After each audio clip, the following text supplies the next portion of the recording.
आइए जानते हैं वर्ष 2023 की निर्जला एकादशी व्रत के पारना समय के बारे में। व्रत का पारण कब किया जाएगा? इस बार निर्जला एकादशी का व्रत जो कि 30 मई 2023 दिन मंगलवार दोपहर 1:09 और एकादशी तिथि की समाप्ति होगी 31 मई 2023 दिन बुधवार दोपहर 1:47 पे। व्रत का जो पारणा किया जाएगा वह पारण जो कि अगले दिन जाकर के 1 जून 2023 दिन गुरुवार को व्रत का पारण किया जाएगा। एकादशी व्रत का जब भी पारण किया जाता है तो हरिवासर समाप्त होने के बाद ही व्रत का पारण करना चाहिए। हरिवासर का जो समय होता है वह समय द्वादशी तिथि का पहला चौथाई हिस्सा, यह समय हरिवासर का होता है। तो हरिवासर समाप्त होने के बाद ही व्रत का पारण करना चाहिए।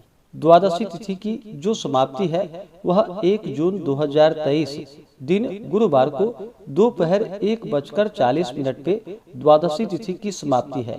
तो जो भी व्रत का पारण करने वाले हैं वो सभी व्रत का पारण 1 जून 2023 दिन गुरुवार को जो कि सुबह 5:50 से सुबह 7:50 तक सभी व्रत का पारण करेंगे।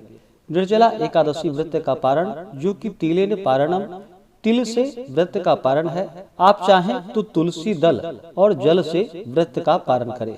निर्जला एकादशी का व्रत जो कि बड़ा ही कठिन माना जाता है। इस व्रत में अन्न और जल दोनों का ही त्याग करना पड़ता है, लेकिन इस व्रत का फल भी अधिक माना गया है। जितने भी वर्ष की एकादशियां हैं उन सभी एकादशियों का फल इस व्रत को करने से प्राप्त हो जाता है। पूर्व समय में इस व्रत को जो कि भीमसेन ने धारण किया था, इस कारण से इसे भीमसेनी एकादशी के नाम से जाना जाता है। जो भी व्रत का पारण करेंगे उन्हें चाहिए कि द्वादशी तिथि के दिन सुबह उठ करके स्नान करके शुद्ध वस्त्र धारण करके भगवान विष्णु का पूजन और आरती कर ले। इसके बाद ब्राह्मणों को भोजन करवाएं, ब्राह्मणों को दान और दक्षिणा दे, समय के अनुसार फिर व्रत का पारण करें। अगर आपके पास समय ना हो तो ब्राह्मण के निमित्त जो भी आप अन्न दान करना चाहते हो उनके निमित्त निकाल करके रख दे और फिर बाद में किसी मंदिर में दे आए। निर्जला एकादशी के व्रत में जो कि जल दान का बड़ा ही विशेष महत्व माना गया है। तो पारण के दिन जो कि जल से भरा हुआ घड़ा आदि का दान करना चाहिए। उसमें थोड़ा सा शक्कर मिला करके मीठे शरबत का दान करना चाहिए। जहाँ तक हो सके गौ, स्वर्ण, अन्न, छत्र, उपाहन, पंखा आदि का दान करना चाहिए। जो भी आपकी श्रद्धा और सामर्थ्य हो अवश्य ही दान पुण्यों का कार्य करना चाहिए। उसके बाद फिर व्रत का पारण करना चाहिए। तो जो भी व्रत का पारण करेंगे वो सभी 1 जून को सुबह 5:50 से सुबह 7:50 तक व्रत का पारण करेंगे।